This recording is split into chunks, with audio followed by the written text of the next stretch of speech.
अनिरुद्ध का जन्म प्रद्युम्न और रुक्मवती से हुआ था। वह कृष्ण और रुक्मिणी के पोते थे। उनकी माता रुक्मवती विदर्भ के राजा रुक्मी की पुत्री थीं। वह भी अपने वंश के कुछ महारथियों, अविश्वसनीय रूप से मजबूत योद्धाओं में से एक थे। उनके प्रारंभिक जीवन और उनकी पहली पत्नी रोचना से विवाह का वर्णन भागवत पुराण सर्ग 10 अध्याय 61 में किया गया है। अनिरुद्ध और रोचना के विवाह का वर्णन भागवत पुराण के 10वें स्कंद के 61वें अध्याय में किया गया है। 2 अपनी बहन रुक्मिणी के कहने पर रुक्मी ने कृष्ण से, अनिरुद्ध से, रोचना से विवाह करने का अनुरोध किया। विवाह समारोह के बाद रुक्मी ने पासे के खेल में रोचना को धोखा दिया और उसकी यादव विरासत का अपमान किया, जिसके बाद बलराम ने उसे मार डाला। श्रीमद् भागवत के अनुसार उषा नाम की एक दैत्य राजकुमारी, जो बाणासुर की बेटी थी, जिसे बाणा भी कहा जाता है, अपने सपने में अनिरुद्ध को देखकर और उससे प्यार करने के बाद उसके प्यार में पड़ गई। बाणासुर सोनितपुरा शहर से अपने राज्य पर शासन कर रहा था। बाली का पुत्र और प्रहलाद का पोता था। बाणासुर शिव का बहुत बड़ा भक्त था और देवता से मिले वरदान के फलस्वरूप उसने 1000 भुजाएं प्राप्त कर ली थीं। अपने कौशल से मदहोश होकर उसने शिव को बताया कि वह शिव के बराबर है और उसने हाथियों से लड़ने का प्रयास किया था, लेकिन जीव उससे भयभीत हो गए थे। उसके शब्दों से क्रोधित होकर शिव ने इस प्रकार कहा, हे मूर्ख, जब मेरे जैसे किसी व्यक्ति के साथ युद्ध में तुम्हारा अहंकार नष्ट हो जाएगा तो तुम्हारा ध्वज टूट जाएगा। उषा के सपने के कलात्मक वर्णन के अनुसार उनकी मित्र चित्रलेखा संस्कृत में कलाकार ने अपनी विशेष क्षमताओं का उपयोग करके कई वृष्णियों के चित्र बनाए। उषा ने उन सब के बीच अनिरुद्ध का चित्र पहचान लिया। चित्रलेखा ने अपनी योग शक्तियों और अणिमा सिद्धि से प्रद्युम्न के पुत्र को एक गुड़िया के आकार में छोटा कर दिया और उसे उषा के महल में ले आई। उसने उनकी पूजा की और उन्हें अमूल्य वस्त्र, माला, सुगंध, दीपक, पेय पदार्थ, व्यंजन और शब्दों से सुसज्जित किया। उसके साथ अपनी पवित्रता की प्रतिज्ञा को तोड़ते हुए उसने उसे अपने मायके में छिपा कर रखा और प्रेमियों को उन दिनों का पता ही नहीं चला। अपनी बेटी की गतिविधियों को भांपते हुए बाणासुर उसके कक्ष में गया और उसे गुड़िया के आकार के अनिरुद्ध के साथ पासा खेलते हुए पाया। अनिरुद्ध की सिकुड़ी अवस्था के कारण जब राजकुमार ने पहरेदारों को बचाया, तब भी बाणासुर ने वरुण की रहस्यमयी रस्सियों से उसे अपने वश में कर लिया। इस घटना से उषा दुख में डूब गई।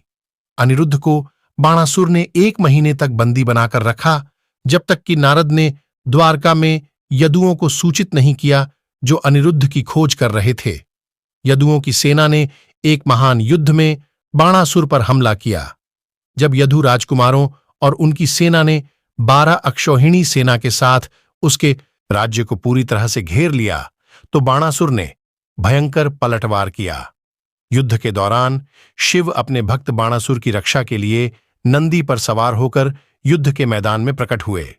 बलराम ने बाणासुर के सेनापति के विरुद्ध युद्ध किया, जबकि सांब ने बाणासुर के पुत्र के विरुद्ध युद्ध किया। गवाही देने के लिए ब्रह्मा के नेतृत्व में देव आत्माओं के नेता अपने दिव्य वाहनों में आए। साथ ही आर्षि, सिद्ध आत्माएं और सम्मानित व्यक्तित्व, गायक और स्वर्ग की अप्सराएं और यक्षिणियां भी आईं। कृष्ण और शिव का आमना सामना हुआ। कृष्ण ने शिव के ब्रह्मास्त्र के विरुद्ध ब्रह्मास्त्र का, वायु अस्त्र के विरुद्ध पहाड़ी हथियार का, आग्नेयास्त्र के विरुद्ध वर्षा हथियार का और शिव के पाशुपतास्त्र के विरुद्ध अपने नारायणास्त्र का प्रयोग किया। सात्यकी के साथ द्वंद्व युद्ध के बाद बाण ने कृष्ण के खिलाफ हथियार उठा लिए। हालांकि कृष्ण ने अपना शंख बजाया और तुरंत बाणासुर का सारथी मारा गया और उसका रथ टूटकर बिखर गया। बाणासुर को बचाने की बेताब कोशिश में कोठारा, उसकी मां, अपने बाल बिखरे हुए कृष्ण के सामने नग्न खड़ी थी। जब देवता ने दूसरी ओर देखा तो असुर नगर की ओर भाग गया। जब शिव की सेना पराजित हो गई तो शिव के ज्वर के अवतार ज्वरा ने, जिसके 3 सिर और 3 पैर थे, कृष्ण पर चिलचिलाती गर्मी से हमला किया। कृष्ण ने भीषण शीतलता का अपना ज्वर उत्पन्न किया और दोनों एक दूसरे से लड़ने लगे। विष्णु के बुखार से अभिभूत होकर शिव के ज्वर ने कृष्ण को अपना समर्पण और प्रणाम किया और चले गए। इस बीच बलराम ने बाणासुर के सेनापति को हरा दिया। बाना अपने रथ पर सवार होकर कृष्ण से युद्ध करने के लिए आगे बढ़े और उन्होंने अपने सुदर्शन चक्र से युद्ध किया। जब कृष्ण ने बाणासुर की भुजाएं काटना शुरू कर दिया तो शिव अपने होश में आ गए और कृष्ण की महिमा का बखान किया और उनसे बाणासुर को न मारने का आग्रह किया जिसे उन्होंने अभय प्रदान किया था। बाध्य होकर कृष्ण ने उत्तर दिया कि उनका कभी भी बाणासुर को मारने का इरादा नहीं था, क्योंकि वह बाली का पुत्र और भक्त प्रहलाद का पोता था। विष्णु ने बाली से वादा किया था कि वह उसके परिवार के किसी भी सदस्य को नहीं मारेगा और इसलिए वह उसे नहीं मारेगा। हालांकि कृष्ण ने बाणासुर के अभिमान को नष्ट करने के लिए उसकी अतिरिक्त भुजाओं को काट दिया, जिससे बाणासुर के पास केवल 4 भुजाएं रह गईं। बाणासुर को अपनी गलती का एहसास हुआ और उसने कृष्ण के सामने अपना सिर झुकाया। द्वारका में उनकी शादी के लिए अनिरुद्ध और उषा को बैठाने के लिए एक रथ की व्यवस्था की। वज्र अनिरुद्ध और उनकी पहली पत्नी रोचना का पुत्र था।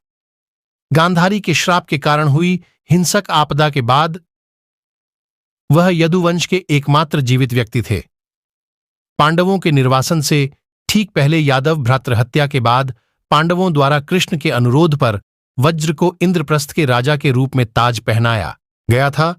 अनिरुद्ध को अपनी पत्नी से मृगकेतन नाम का एक और पुत्र हुआ। यादवों के बीच नशे में हुए विवाद में प्रद्युम्न और अनिरुद्ध की मृत्यु हो गई, जिसमें वज्र को छोड़कर जो एकमात्र जीवित बचा था, हर यादव राजकुमार की जान चली गई। अर्जुन बचे हुए लोगों को इंद्रप्रस्थ के राज्य में ले गए